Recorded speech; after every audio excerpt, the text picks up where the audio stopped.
Hi guys, this is my channel. The title of my advocacy is Me, You, Us from the Environment. I'm John Michael Banyega from Barangay Sumuhi, Sitio Hilalan Agan. Alam mo ba na bawal plastic na tinatapon natin, posibleng tumagal ng daan-daang taon bago tuluyang mawala. Imagine, isang simpleng straw pwede pang dumating sa panahon ng mga apo natin. Nakakatakot, di ba? Pero teka, hindi pa huli ang lahat. We can still make change. Starting today, starting with us. Simple lang naman. Una, dispose waste properly. Pangalawa, reduce plastic. Gumamit ng eco bag, reusable bottle, at kahit sariling utensil.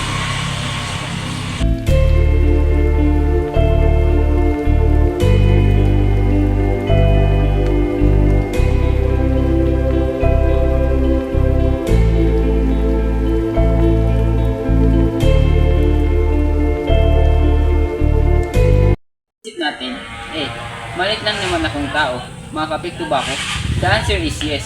Kasi kung lahat tayo gumagawa ng maliit na hakbang, magiging malaking pagbabago ito para sa mundo.